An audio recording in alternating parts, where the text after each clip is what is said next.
नमस्कार। आज हमारे साथ हैं विद्या भारती संस्कृति शिक्षा संस्थान कुरुक्षेत्र के सहसचिव श्री वासुदेव जी। नमस्कार सर। नमस्कार। आपका बहुत बहुत स्वागत है। आज हम संस्कृति एवं सभ्यता को लेकर के कुछ चर्चा करेंगे जी। विद्या भारती संस्कृति शिक्षा संस्थान क्या काम करती है? विद्या भारती इस देश में भारतीय शिक्षा की पुनर्प्रतिष्ठा के लिए कार्यरत है। उसके कार्य के अनेक आयाम है। उसमें से एक आयाम है संस्कृति बोध का। उसका कार्यालय यहाँ कुरुक्षेत्र में है। विद्या भारती का बहुत स्पष्ट मानना है कि आज हमारे देश में विद्यार्थियों को जो शिक्षा दी जा रही है उसमें संस्कृति का पक्ष बिल्कुल नहीं है, और इसलिए विद्या भारती का ये प्रयत्न है कि वे संस्कृति की शिक्षा बालकों को दें। इस दृष्टि से यहाँ कुरुक्षेत्र का ये जो विद्या भारती का संस्कृति शिक्षा संस्थान है, यह अनेक कार्यक्रम प्रायोजित करता है। उसमें मुख्य रूप से संस्कृति ज्ञान परीक्षा है। विद्या भारती बच्चों में संस्कृति बोध लाने के लिए क्या कार्य कर रही है? विद्या भारती संस्कृति की दृष्टि से एक संस्कृति बोध परियोजना चलाती है। उसका कार्यालय यहाँ कुरुक्षेत्र में है। इस संस्कृति बोध परियोजना के अंतर्गत अनेक कार्यक्रम विद्या भारती संपन्न करती है। उसमें सबसे प्रमुख संस्कृति ज्ञान परीक्षा है। संस्कृति ज्ञान परीक्षा की दृष्टि से विद्या भारती ने कक्षा 4 से लेकर कक्षा 12वीं तक ऐसे पुस्तकों का निर्माण किया है कक्षाशः, और उन पुस्तकों में संस्कृति से संबंधित विषयों पर जानकारी बालकों के लिए रहती है। बालक उस पुस्तिका को पढ़ करके और दिसंबर मास में एक निश्चित तिथि पर वह परीक्षा देते हैं, और इस प्रकार से उन पुस्तिकाओं के माध्यम से बालकों को संस्कृति का बोध होता है। ठीक इसी प्रकार विद्या भारती इसके अतिरिक्त प्रश्न मंच के कार्यक्रम करती है। ये जो पुस्तकें हैं, इन्हीं पुस्तकों में से और प्रश्न बना करके और विद्यार्थियों में प्रश्न मंच, जिसको आज क्विज कहते हैं, ऐसे प्रश्न पूछे जाते हैं। पूरे देश भर में प्रत्येक क्षेत्र से विजेता एक दल वह यहाँ पर आता है। यह कार्यक्रम संस्कृति महोत्सव के रूप में संपन्न होता है, जिसमें अपने अपने क्षेत्र से विजेता दल आकर के यहाँ प्रश्न मंच प्रतियोगिता में सम्मिलित होते हैं। प्राश्निक उनसे प्रश्न करता है। एक एक दल अपने क्रम के अनुसार उनका उत्तर देता है। जिस दल का उत्तर सही होता है उसे अंक मिल जाता है। जो दल सही उत्तर नहीं दे पाता है उसे अंक नहीं मिलता है। और इस प्रकार से इस संस्कृति ज्ञान के प्रश्नों से संबंधित ये कार्यक्रम रहता है। ऐसे ही छोटे बालकों में और कथा कथन रहती है। संस्कृति से संबंधित कथाओं को कहना, ये भी कार्यक्रम रहता है। बड़े बच्चों के लिए आशु भाषण, तत्काल उनको उसी समय संस्कृति से संबंधित विषयों पर बोलने के लिए कहा जाता है। उससे बालकों की अभिव्यक्ति का कौशल ये निर्माण होता है। इसी प्रकार से निबंध प्रतियोगिता, अखिल भारतीय निबंध प्रतियोगिता भी रहती है। इस निबंध प्रतियोगिता में बालक अपने स्थान से ही संस्कृति के किसी एक विषय पर निबंध लिख करके भेजते हैं। चयनित निबंध यहाँ कुरुक्षेत्र कार्यालय में आते हैं। यहाँ कार्यालय में फिर से उनका चयन होता है और चयनित बालकों को पुरस्कृत किया जाता है। ऐसे विभिन्न कार्यक्रमों के माध्यम से विद्या भारती देश भर में और बालकों में संस्कृति ज्ञान या संस्कृति का बोध हो, इस दृष्टि से प्रयत्नरत है। जी।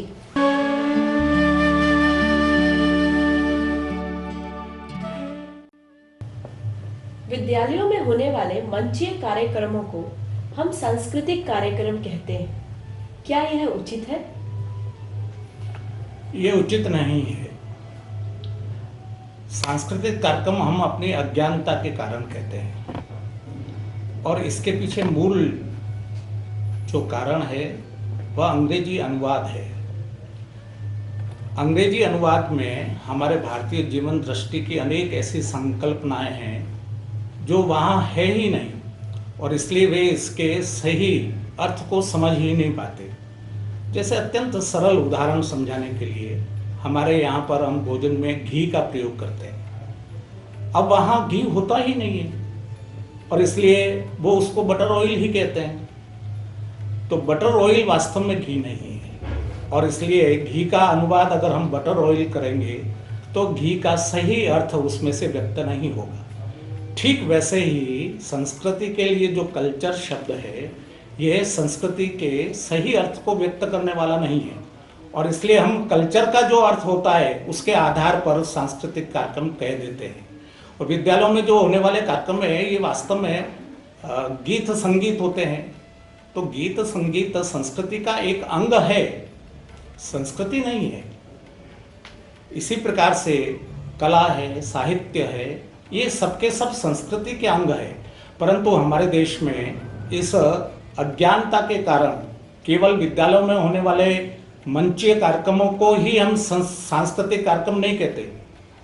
अन्य देशों में हमारे देश के जो दल जाते हैं हमारी संस्कृति का परिचय करवाने के लिए, उसमें ये सब नाचने गाने वाले इस प्रकार के ही लोग रहते हैं जिनको संस्कृति का मूल ज्ञान नहीं होता है, लेकिन वो सांस्कृतिक दल कहलाता है। इसी प्रकार से ये जो खाने पीने की वस्तुएं हैं और कोई पुरानी चीज़ें हैं, कलाकृतियां हैं, उनकी प्रदर्शनी लगी तो सांस्कृतिक प्रदर्शनी कहते हैं। ऐसे ये जो शब्द प्रयोग संस्कृति को लेकर हो रहे हैं वो वास्तव में अज्ञानता के कारण है। चाहे नृत्य है, चाहे संगीत है, चाहे काव्य है, साहित्य है, कला है, ये सब संस्कृति के अंग हैं, संस्कृति नहीं है। इसको समझाने के लिए मैं बहुत सरल सा उदाहरण दूंगा।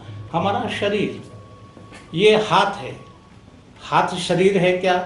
नहीं, हाथ शरीर नहीं है, ये शरीर का एक अंग है। ऐसे ही पैर, पैर शरीर नहीं है, शरीर का एक अंग है। ये हमारे आँख है, कान है, ये शरीर नहीं है, शरीर के अंग हैं। और इसी प्रकार से कला, साहित्य, ये संस्कृति के अंग हैं, संस्कृति नहीं है। और इसलिए संस्कृति के अंगों को केवल संस्कृति मान लेने के कारण सामान्य जनमानस में संस्कृति के बारे में यह ठीक अर्थ नहीं जाता। इसलिए हमको और इस प्रकार के नाच गाने के कार्यक्रमों को केवल सांस्कृतिक कार्यक्रम न कहकर के मंचीय कार्यक्रम ही कहना उचित है।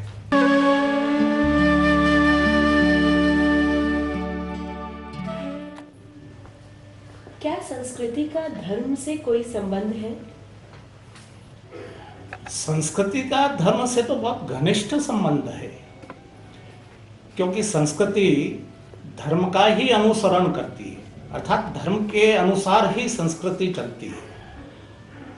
लेकिन हमारे देश में धर्म का भी ठीक अर्थ नहीं लेते हम धर्म कहते ही और पूजा पद्धति इसी को मान लेते हैं, जबकि हमारे देश में धर्म एक विश्व नियम के रूप में है, व्यवस्था के रूप में है, धर्म कर्तव्य के रूप में है। धर्म का अर्थ गुण धर्म होता है।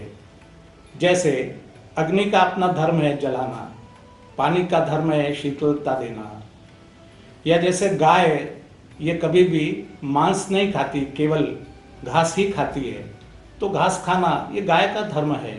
सिंह घास नहीं खाता है, मांस खाता है, तो सिंह का धर्म मांस खाना ये सिंह का धर्म है। ऐसे ही हर व्यक्ति के कर्तव्यों के रूप में अपने धर्म है। पुत्र का कर्तव्य है पिता के प्रति सेवा करना, ये पुत्र धर्म है। पड़ोस में हम रहते हैं, पड़ोसी धर्म है। ऐसे धर्म हमारे यहाँ पर कर्तव्य के रूप में है, गुणों के रूप में है, सदाचारों के रूप में है। मनुस्मृति में धर्म के 10 लक्षण बताए हैं, धृति, क्षमा, दमो, स्तेयम। ऐसे ये जो 10 गुण हैं, ये गुण वास्तव में धर्म है। और इसलिए धर्म जो जो कहता है वह करना, ये संस्कृति है। तो जैसे धर्म कहता है कि हमको सत्य का पालन करना चाहिए, तो सत्य पालन जब हमारे जीवन में आता है, हमारी जीवन शैली सत्य के आधार पर ही चलती है, तो यह संस्कृति कहलाती है। तो संस्कृति सदैव धर्म का अनुसरण करती है। जैसे विद्यार्थी का धर्म पढ़ना, ज्ञान प्राप्त करना।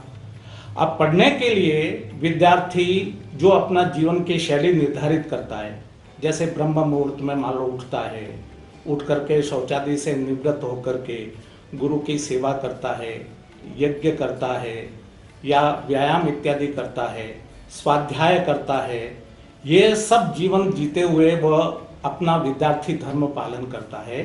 तो यह जो उसका धर्म है, जिसके आधार पर उसकी जीवन शैली बनती है विद्यार्थी की, यह जीवन शैली धर्म के आधार पर बनती है। और इसलिए हम ये कह सकते हैं कि धर्म के अनुसार की गई सम्यक कृति यह संस्कृति है।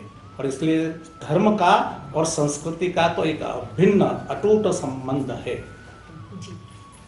कला, संगीत और साहित्य से संस्कृति कैसे प्रकट होती है?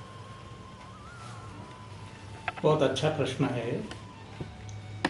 जैसे अभी मैंने बताया था कि कला, साहित्य यह सब संस्कृति के अंग हैं, और इनमें जब संस्कृति का तत्व रहता है तो वह और संस्कृति के मूल्यों को, सूत्रों को ये प्रकट करते हैं। जैसे साहित्य का मैं उदाहरण बताऊं, कालिदास का नाटक है अभिज्ञान शाकुंतला।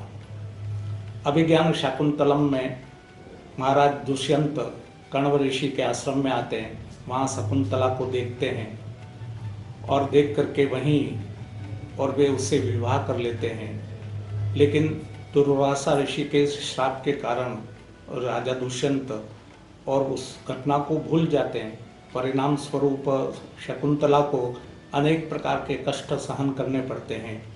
लेकिन अंत में और फिर से वे जब स्मरण आ जाता है उनको कि अरे मैंने शकुंतला से विवाह किया था, और वो उसको अपना लेते हैं। और इस प्रकार से नाटक का जो अंत है वह सुखद होता है, दुखद नहीं होता।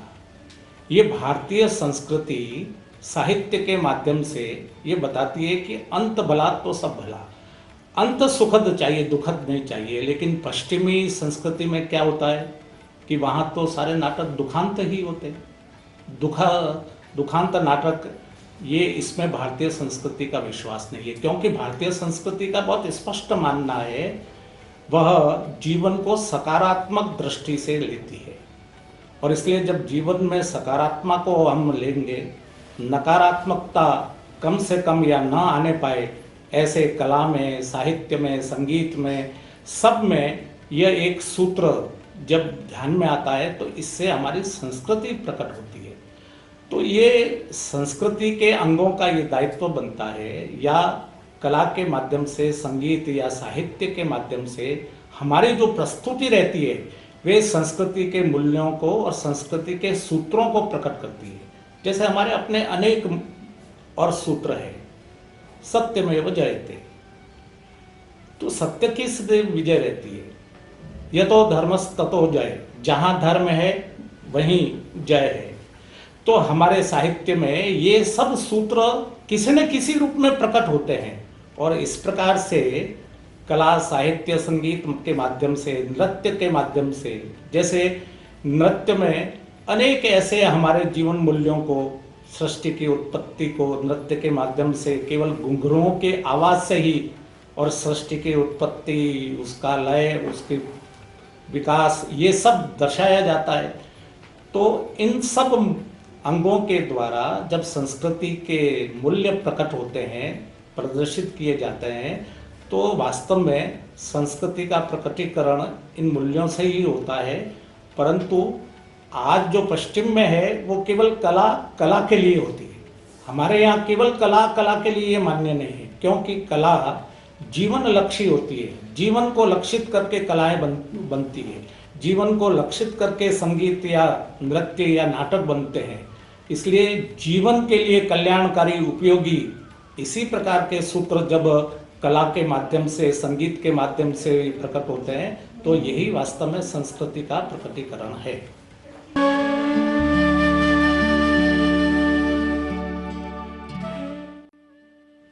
संस्कृति के साथ सभ्यता शब्द जुड़ा है, इन दोनों में क्या अंतर है? संस्कृति और सभ्यता अर्थ की दृष्टि से कोई बहुत अंतर नहीं है, लेकिन इनमें केवल स्वरूप का अंतर है। संस्कृति ये सूक्ष्म तत्व है और सभ्यता ये स्थूल है। सूक्ष्म होने के कारण संस्कृति दिखाई नहीं देती और स्थूल सभ्यता स्थूल होने के कारण वो दिखाई देती है। सामान्य जो साधारण व्यक्ति होता है उसकी दृष्टि सूक्ष्म बातों पर नहीं जाती, स्थूल पर ही जाती है और इसलिए सामान्य व्यक्ति संस्कृति को नहीं देख पाता, वह स्थूल सभ्यता को ही देखता है। संस्कृति और सभ्यता के इस अंतर को समझाने के लिए और मैं आपको संस्कृति का एक मूल्य है शुचिता। शुचिता के लिए और हमारे पूर्वजों को ऐसा लगा कि भाई स्नान करना चाहिए, प्रतिदिन स्नान करना चाहिए और इसलिए वह स्नान को महत्व देकर प्रतिदिन स्नान करने लगा। उस समय और नदी पर जाकर स्नान करना होता था। नदियां घर से बहुत दूर होती थी, तो उसके ध्यान में आया कि भाई कोई नजदीक कोई स्थान हो सकता है क्या स्नान का, इतना दूर न जाना पड़े। तो फिर कुएं बावड़ी ये सब उसने बनाए, उन पर स्नान करने लगा। धीरे धीरे और विकास हुआ और घरों तक पानी आ गया। जब घर में पानी आ गया तो व्यक्ति ने कुओं तक भी जाना बंद कर दिया। अब घर में ही किसी एक स्नानागार में, कक्ष में स्नानागार बनाकर उसी में और वह स्नान कर लेता है। तो यह जो सारी प्रक्रिया कि नदी से लेकर कुओं पर, कुओं से लेकर के और बावड़ी या नज़दीक घर के पास के स्थान पर स्नान करते करते अब घर में ही स्नान करने की ये जो व्यवस्था हुई है, यह जो विकास है ये सभ्यता का विकास है। इसको हम सभ्यता कहते हैं। लेकिन सभ्यता के मूल में संस्कृति रहती है।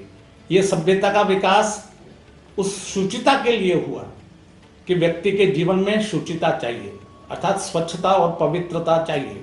तो स्वच्छता और पवित्रता को उत्कृष्टता पूर्वक जीवन में लाने के लिए व्यक्ति जो जो प्रयत्न करता है और उस प्रयत्नों के फलस्वरूप जो विकास होता है वह सभ्यता का विकास कहलाता है।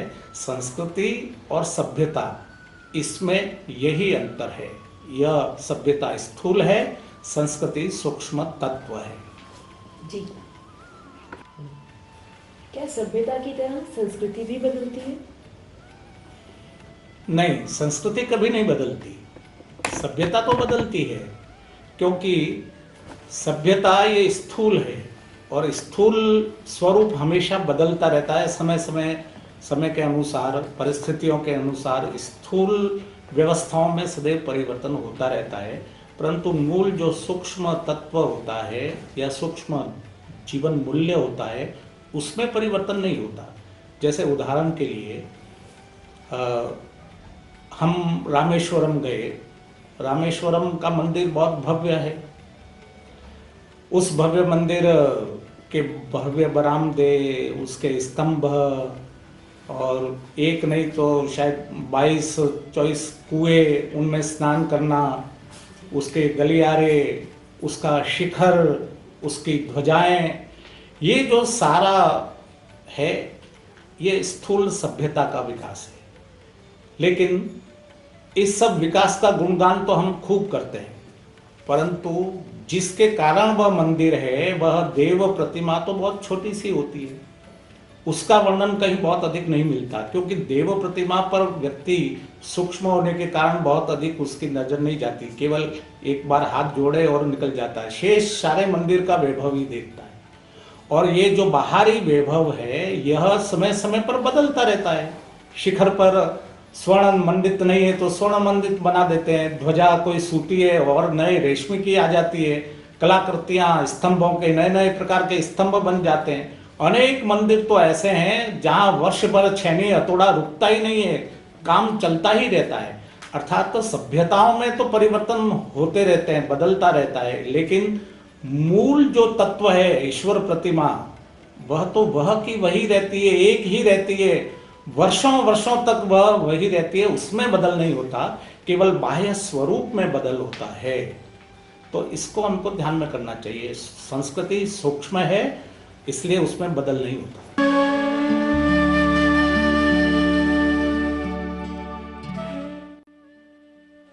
आपको क्या लगता है, बिना संस्कृति के सभ्यता टिक सकती है क्या? बिना संस्कृति के सभ्यता टिक नहीं सकती। जैसे हमारा ये जो शरीर है, यह बिना प्राण के शरीर नहीं टिकता। जब तक शरीर में प्राण है तब तक ही शरीर टिकता है। शरीर के प्राण अगर निकल गए तो शरीर नहीं टिकता। ठीक वैसे ही ये संस्कृति वास्तव में सभ्यता का प्राण है, और सभ्यता के साथ प्राण रूपी संस्कृति जुड़ी रहती है तो सभ्यता टिकी रहती है। लेकिन अगर संस्कृति विहीन सभ्यता हो जाती है तो फिर वह सभ्यता अधिक नहीं टिकती। अनेकों उदाहरण है विश्व में। आपने भी सुना होगा, यूनान मिस्र रोमा मिट गए जहां से। अब यूनान मिस्र और रोम ये जहां से क्यों मिट गए? इन देशों ने तो सभ्यता की दृष्टि से विश्व में सर्वाधिक विकास किया था। इनकी सभ्यताएं सुख सुविधा की या शोभा की सब दृष्टियों से दिव्य भव्य थी। लेकिन यह सब होते हुए भी वे आज विश्व के मानचित्र में नहीं है। नहीं है का मतलब क्या? उनका जो सांस्कृतिक पक्ष था वह समाप्त हो गया। संस्कृति विहीन सभ्यता होने के कारण वे देश ही समाप्त हो गए, और इसलिए सभ्यता के साथ में संस्कृति का होना ये अनिवार्य है। संस्कृति विहीन सभ्यताएं टिकती नहीं है, वे नष्ट होती ही है। भारत में ये संस्कृति का पक्ष हमने नहीं छोड़ा। प्रारंभ काल से हमारी भारतीय संस्कृति चली आ रही है। जो संस्कृति प्रारंभ में थी, मध्य में भी है, आज भी है, आगे भी चलने वाली है। हम संस्कृति के आधार पर ही सभ्यता को आगे बढ़ाते हैं, इसलिए हमारा देश आज भी टिका हुआ है, चिरंजीव है। उसका मूल कारण यही है कि हमने अपनी सभ्यता को संस्कृति से अलग हटने नहीं दिया। उदाहरण के रूप में हम ले सकते हैं, जैसे कोई पेड़ है, उस पेड़ को जीवन रस उसकी जड़ों से मिलता है, और अगर किसी पेड़ को उसकी जड़ों से हम काट देंगे तो पेड़ कुछ ही समय में सूख करके नष्ट हो जाएगा। ठीक वैसे ही प्रत्येक राष्ट्र की संस्कृति उस राष्ट्र का प्राण होती है। उस संस्कृति से ही राष्ट्र को जीवन रस मिलता है, और इसलिए संस्कृति विहीन होते ही जीवन रस मिलना बंद हो जाता है और राष्ट्र समाप्त हो जाते हैं। और इसलिए संस्कृति का होना अनिवार्य है। संस्कृति नहीं होगी तो सभ्यता नहीं टिकेगी। जी, भारतीय संस्कृति को बचाए रखना क्यों आवश्यक है? बहुत आवश्यक है, क्योंकि भारतीय संस्कृति एक तो विश्व की प्राचीनतम संस्कृति है। अनेक विद्वानों की यह मान्यता है कि भारतीय संस्कृति से ही अन्य संस्कृतियां निकली है। और दूसरा, भारतीय संस्कृति की सबसे बड़ी विशेषता यह है कि भारतीय संस्कृति केवल भारत के लोगों का विचार नहीं करती, ये संपूर्ण विश्व का विचार करती है। विश्व के हित की, विश्व के कल्याण की बात भारतीय संस्कृति में है, और इसलिए विश्व का कल्याण हम चाहते हैं तो ये भारतीय संस्कृति बची रहनी आवश्यक है। मैं यहाँ स्मरण करवाना चाहूँगा, महर्षि अरविंद ने और अपने एक संबोधन में कहा है कि ईश्वर प्रत्येक चतुर्युगी में किसी एक देश को अपना प्रतिनिधि बना करके उसके माध्यम से और विश्व कल्याण के कार्य संपन्न करवाता है, और इस चतुर्युगी में वह देश निश्चित रूप से भारत ही है। और इसलिए भारत की भूमिका जो भगवान की दी हुई है विश्व कल्याण की, तो अगर भारतीय संस्कृति ही एक में वैसी संस्कृति है जो विश्व कल्याण कर सकती है, अन्य संस्कृतियां इतना उदात्त उद्देश्य लेकर के चलने वाली नहीं है। इसलिए हमें केवल भारत ही नहीं तो संपूर्ण विश्व के कल्याण का विचार करते हुए, संपूर्ण विश्व को अपने जैसा श्रेष्ठ बनाते हुए भारत को अपनी भूमिका का निर्वाह करना है। तो भारतीय संस्कृति को बचाना ही होगा, यह हम सब भारतीयों का नैतिक कर्तव्य है।